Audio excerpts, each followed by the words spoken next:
welcome to Final Whistle. I'm Nicole Inanc and I'm going to be presenting to you today a programme all about women's football. Thank you to everyone that has joined us today on CCI TV, whether you are here live in the Eldon Building, at the big screen Portsmouth in Guildhall Square or on the CCI TV YouTube channel. Today we will tackle the stigma surrounding women's football, with Portsmouth Ladies Football Club joining us to display what they do, including training, games and what they give as a community.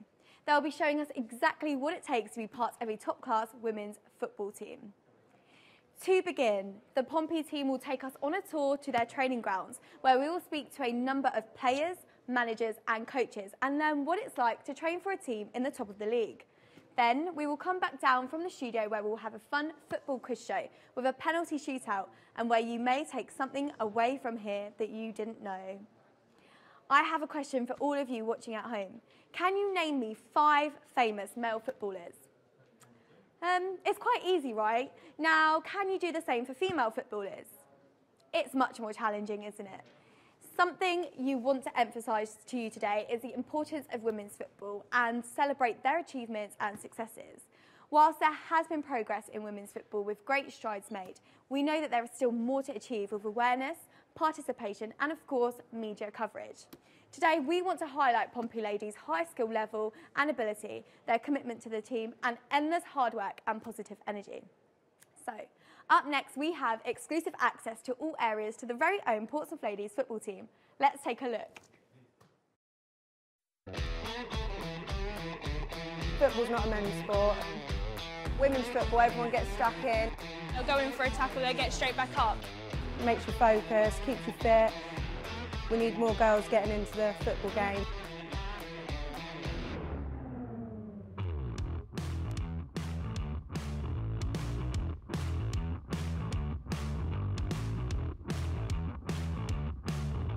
It's a very professional club, all the coaches are great, always giving us advice on what we should be doing. These sessions are very intense. More intense than what I'm used to, so it's good to get that step up and really push myself, which the coaches have been helping with.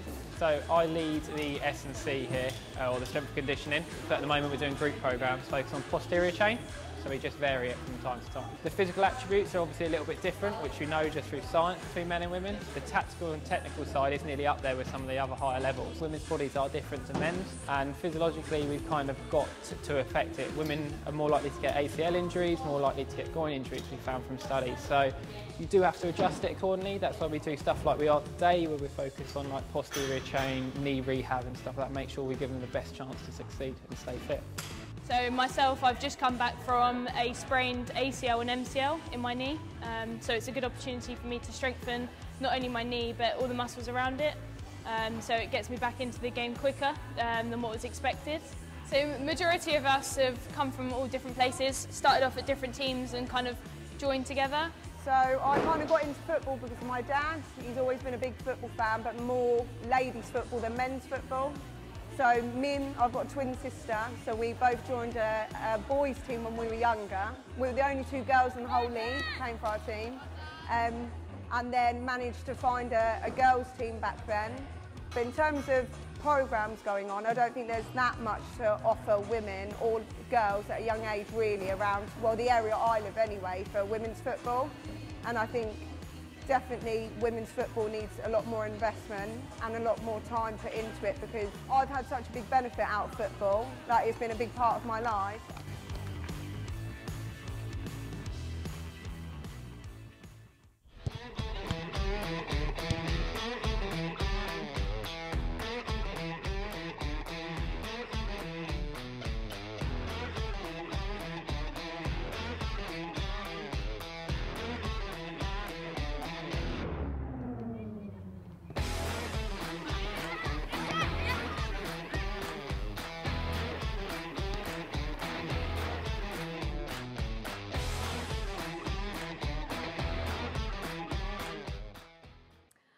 Amazed at how much depth and commitment is put into the team in order to win games. I think it's great to see that type of dedication from the girls and the staff. So a little bit about the history of women's football. Back in 1920s, it was huge, with crowds as big as 53,000 people to watch the games. However, in 1921, the FA banned women's football for nearly 50 years, as it was believed that football was too much of a masculine sport and too rough for women. With football being a contact and team sport, this went against the social norms of how a woman should behave at this time. It was seen as a high-risk sport, so for women to be protected, it was at their best interest to ban women from playing football on official pitches. Fortunately, this was overturned in the 70s, and since then the sport has rapidly been maintaining momentum. Women's football is the most prominent team sport played at a professional level, with 176 national teams participating internationally. Right, well, I'm actually pretty excited for this part, and it's why I'm actually dressed in this gear. If you're not already aware of how bad I am at football, you're just about to find out, as we are joined by Pompey's reserve coach, Dan Jones, and player Zoe Ridley. Thanks for joining us today, Dan and Zoe. So what have you got for me in store today? Okay, we're just going to start with a little technical drill that we do with the girls to get them warmed up, to get their touch on point. Cool. Before we go into a full-on session. Perfect, so you guys are going to demonstrate first? So nice and simple, okay? So if you come out, okay, we're just going to do a little drag back onto your other foot and play it back again, okay?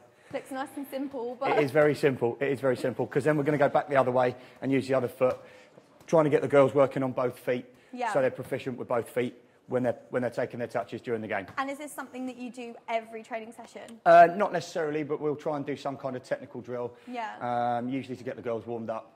Obviously, repetition is key. You've got to work on all the basics. Because it improves, doesn't it? You get better and better. Repetition is key. The more you do something, the better at it you get. True. You know, so we do get the girls working on their technical side, as well as the larger picture of when we're trying to set up for a game. We'll get them doing stuff, you know, phases of play and that kind of thing, tactical setups, all that kind of thing. Let's get you having a go then. Come on. Right, so... Okay, so very simply, you're just going to play it with one foot, and as the ball comes in, you're going to roll it and play it with the other one. Oh, no, right, that's the wrong foot. Right. There you go. No, so you're just going to roll it and play it. Roll it, play it. Roll it and play it. Oh, no. I'm not supposed to stop it, am I? There you go. See, once you get light on your feet, you can do it a little bit quicker. Oh, over the cone. I feel like I'm going to fall over. There we go. All right, and then we're going to do it back on the other foot, so you get to work the other foot as well. Okay. So we get to see how good you are with both feet. Do they have to do this quite often? Like, does it happen a lot? We'll try and do a little bit of a technical stuff at least once a week. We train twice a week on a Tuesday and a Thursday. So, and then so the girls train twice a week then? We train twice a week with a football, and then the girls will have Wednesday in the gym with the strength and conditioning coaches. So they're working on their core fitness, all the major muscle groups, all that kind of thing, to get them in the right condition for games, really. True. And is this like more of like a start-up task? Is there harder tasks? Obviously, I'm used obviously, to it now. this is pretty basic. But we like to try and raise the intensity as a session goes on. Trying to get that warm-up done. So we're ready to play and move on into bigger things. Cool. So what's next? What demonstration so have you got for me next? What we'll do is we'll take that cone out. Right, so Zoe's back in, demonstrating. We'll pop that cone over there. That will come in later. And what we're going to do is just nice, simple, on your toes. When the ball half bounces, you're just going to play it back and lift it straight into my pocket, okay? So it's nice and gentle, and it just gets the girls working on their touch, okay? So you can see Zoe's just working on one foot at the moment. So then what we'll do is we'll get her playing on the other foot as well, and we'll alternate between the two feet. So Zoe, do you struggle with like left and right feet, or have you improved both of them? No, I'm pretty balanced between the two. Did you start off quite balanced? Sorry. I prefer with my right.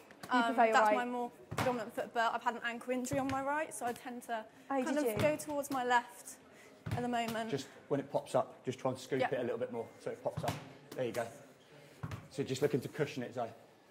Good, well done. Right, yeah.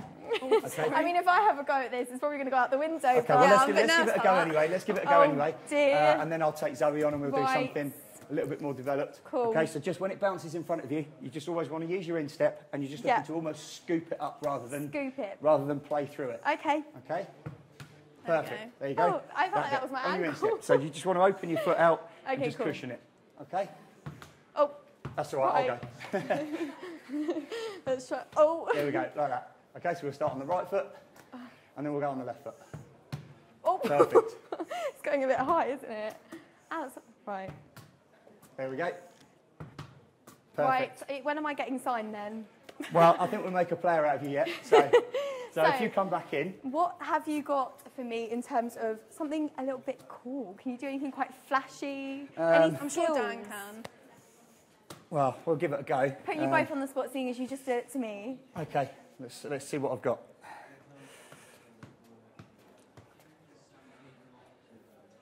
So, whilst Dan's doing this, Zoe, how long have you been part of the team? I joined in the beginning of October. Yeah.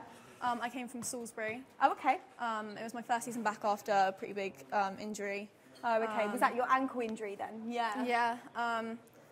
And I came back in beginning of June with Dan in Salisbury. And then Dan went to Pompey and I went with Dan, so... Well, we do need to keep the studios yeah. intact, but... Oh, that's why I don't do brilliant. tricks, you see.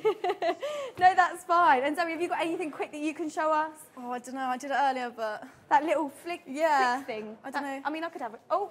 Ah, lovely. Well, thank you so much for, training me as such. I feel like I'm ready now. So maybe after these drills, you might be able to sign me as a player. Or maybe not, but after my great performance, I mean, it was good, wasn't it? You did very well. I think it's time we look at what it's like to be a real professional footballer as we visit the Pompey women's team.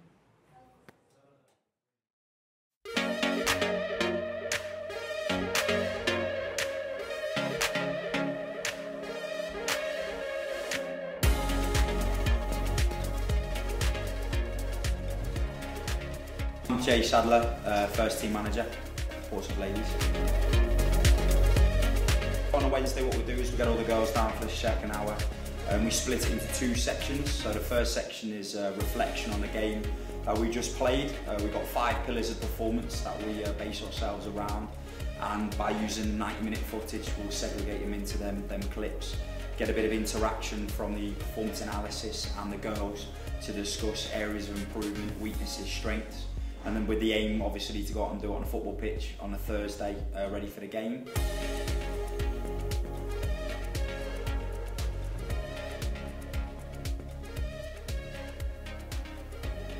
I'd like to think we kind of pride ourselves around a Super League background. We've got 3 S&C staff that are all clued up on MSCs, BSCs, performance analysis, physiotherapists, the media, the work they're doing, and then on the football pitch with the coaches. We've got kind of a plethora of people that are all working towards one goal, which is success for the club, and hopefully the aim is to obviously take this club up to Super League, to the highest level we can do, really. The last half an hour, which Tom's been doing tonight, one-to-ones, is mainly preparation in terms of the next fixture. So we'll look at highlights of their previous games, what system they've used, what players they've used, strengths and weaknesses of each individual, their unit, their team, how we can adapt our game to playing, and create a game plan so when we go in a game on the weekend, the girls know what to do, how to do it, and hopefully execute it to get the victory.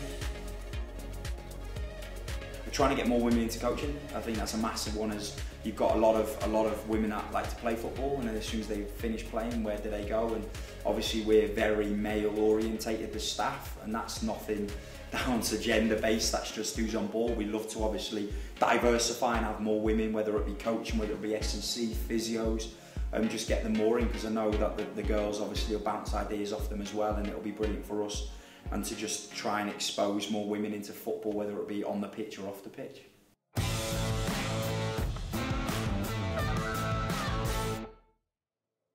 The Pompey ladies really do get the best training and all the tools needed to improve their performance and be the best that they can be. This match analysis allows the players to see the best parts of their performance and also how they can improve to ensure that all individuals can work effectively as a team. This is so important to ensuring the best results for the ladies. What I also found inspirational was how the coach inspires ladies to get into coaching themselves, which will hopefully allow for more ladies and women to get into football and give it a go. So, coming up next, we are going to be hosting our very own penalty shootout with a twist right here in the hub. But for now, let's head upstairs where we are going to have a live interview with Jade. She'll be telling us what it's like to play at a professional level in women's football in more detail.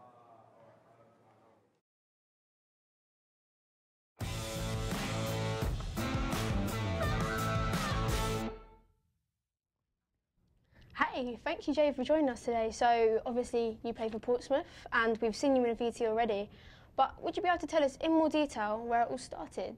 Yeah, so basically I used to be a mascot for my dad's team when I was younger.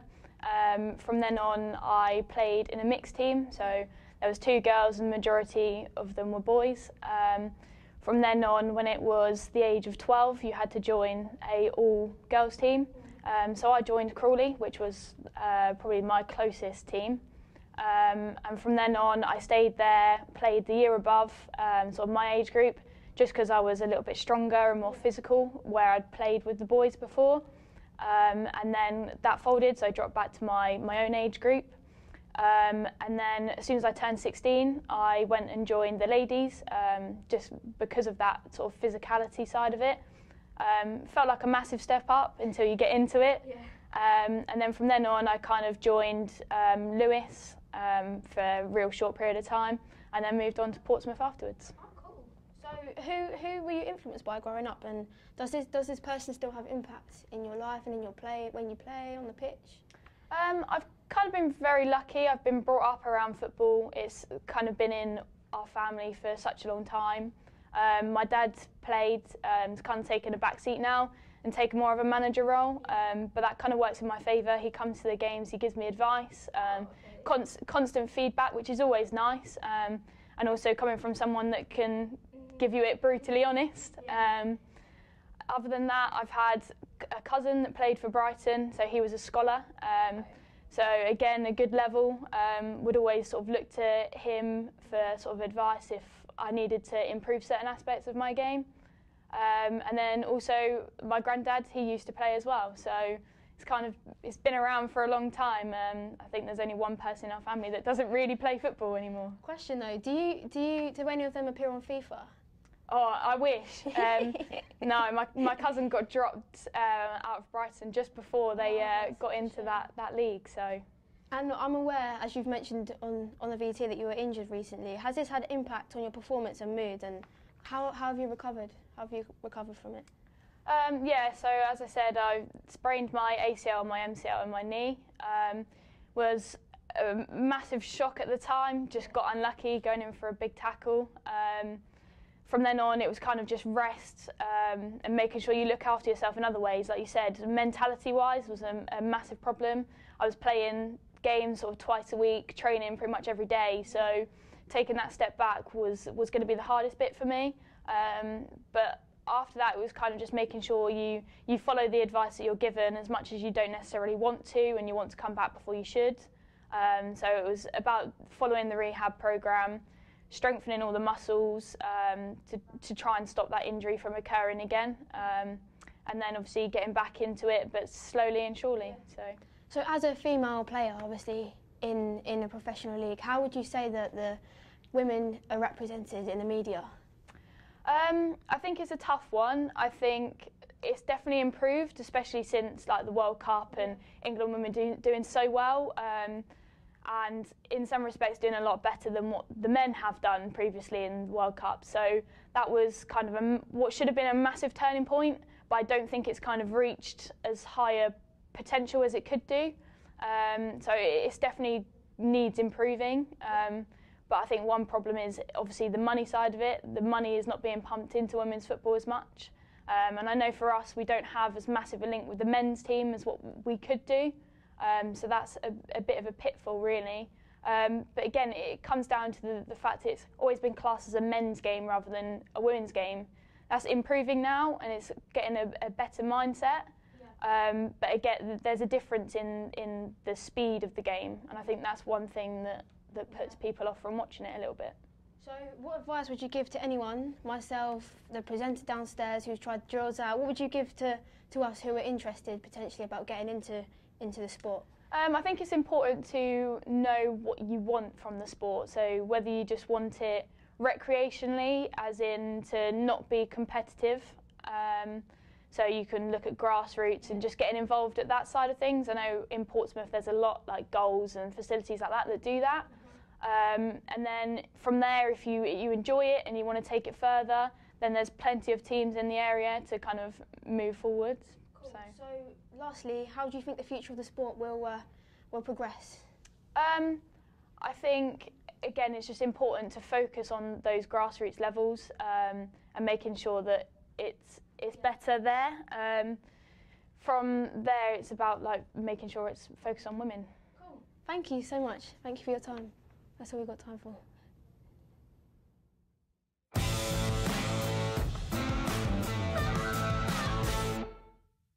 So welcome back. Once again, a big thanks to Jade for taking some time off the pitch to come and speak to us.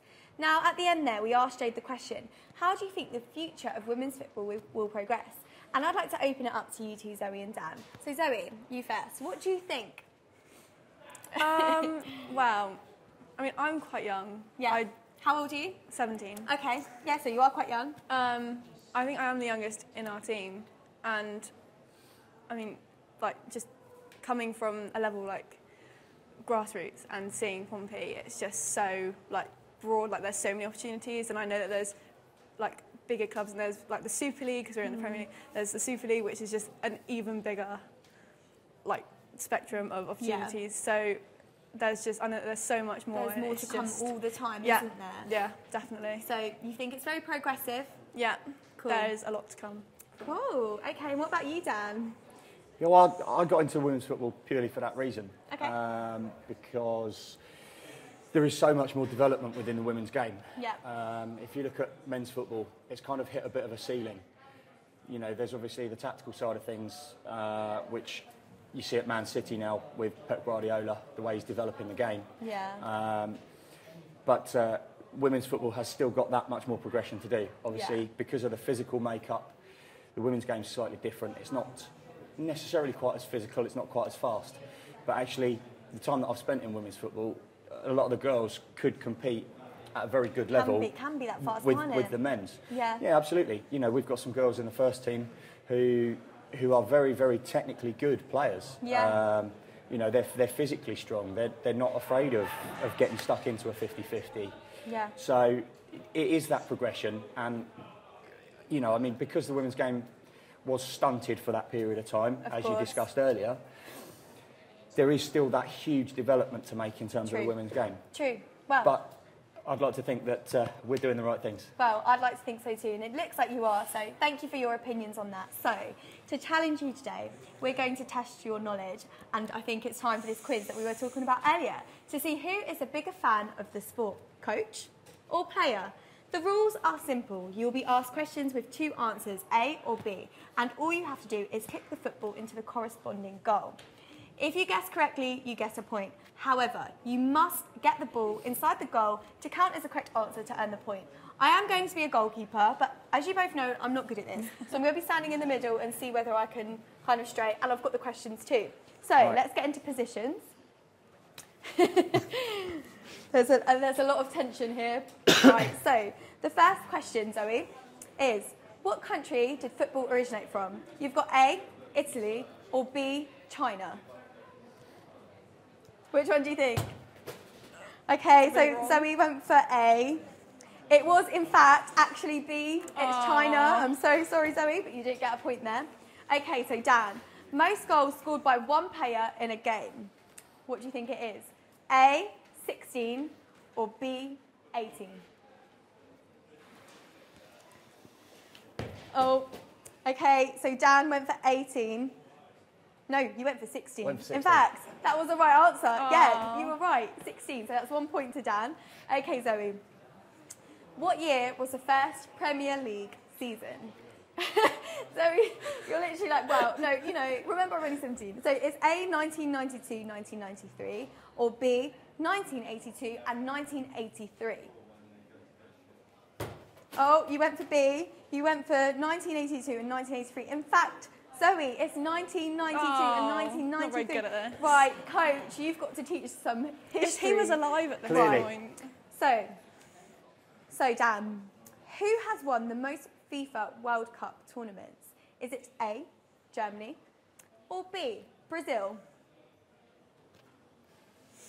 I mean, I really should start defending these, shouldn't I? But yeah. B, cool. Okay, that is in fact correct. Brazil. Zoe, you need to up your game here. So when did women's football debut in the Olympics? Was it A, 1932, Los Angeles Olympic Games, or B, 1996, Atlanta Olympic Games? What do you think, Zoe? Okay, you went for B. You were, in fact, correct, Zoe. Yay! That's a point to you. Okay, Dan. Which year was first season of the Women's Super League? Was it A, 2009 to 2010? Or was it B, 2011 to 2012? I can see the concentration in your face right now. I'm a bad loser. I'm going to try and defend this one. No? Okay. Well, you did go for the wrong answer. It was, in fact, B, 2011 to 2012. Right, so, Zoe, what is the average miles a footballer generally runs in a game? So this is average, I guess. There's no really right or wrong answer to this, but we've got two answers down. It's either A, 2 miles, or B, 9 miles. Okay, you went for 2 miles. Do you know what? In fact, you're incorrect. You run 9 miles a game. Well, on average. I mean, It depends who the players are. True. We've got some that only do 2. Trust me. That would be me. If you sign me, that's me. Okay, so what does UEFA stand for, Dan? Is it Union of European Football Associations, A? Or is it B, United Ethics Football Assembly? Oh, okay, you went for A. That is, in fact, correct. Oh, Imagine if you got that one wrong as coach. Come on. Right, Zoe, your turn. As we're in Portsmouth, it's only fair we have a question on our own team. So, Barry Harris has been with Portsmouth Football Club for over 60 years. But how old was he when he first started? Do you know Barry Harris? Do you know him? No? Okay, that's fine. Is it A, 8 years old, or B, 11 years old? Okay, you went for B. In fact, Zoe, is it wrong again? it was 8 years old. You were wrong. Oh, no. We're gonna have to work on the history of the I club, aren't we? think we need to find something for Zoe to do after this, like a forfeit, Dan. So think about it. Okay. Who was the first millionaire footballer, Dan? Was it A, David Beckham, or B, Trevor Francis? Okay, cool. That is, in fact, the correct answer. Of course. Unfortunately, I'm really old, so I know the answer to that. So at the moment, Dan has got 4 points and Zoe has only got 1 point. So, Zoe, female footballers set a world record for holding the highest ever football match. How high did they climb in order to set the record? Your face, you're so confused. I didn't even know how tall I am. So there's either A, 11,000 feet, or B, 19,000 feet. Take a good guess. Zoe, it's wrong again. It's 19,000 feet. Okay, and we've got the final question now, Dan, even though you are the winner, and Zoe, you're going to have to do a forfeit. What is the name of the musical instrument used by crowds in the South Africa 2010 World Cup? Is it A, the musical instrument, so we're going down music now, the vuvuzela, I think I pronounced that correct, or B, the klaxon? I'll let you shoot your shot for this. Vuvuzela. You are, in fact, correct. Dan is our winner. So for points, you actually have 5 points, and Zoe, you have 1. So we now have a forfeit for Zoe, don't we? No. I think we should. Yeah, so I think, Zoe, if you can do as many, what do you think, Dan? Keep-ups?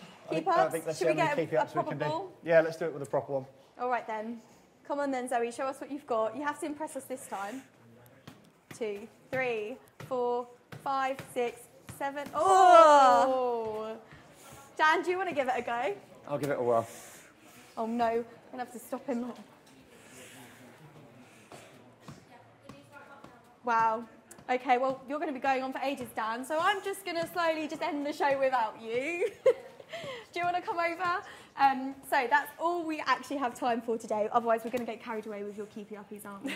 So we hope you have learned a thing or two about women's football today. And I thank you very much for joining us. And thanks to Pompey Women's Football Team for joining us also. We'll be cheering you on at your next match. In fact, I'll be playing too. But as for next week, Team Red will be facing their fears here on CCI TV. So we look forward to seeing you there. That's all from us. Goodbye.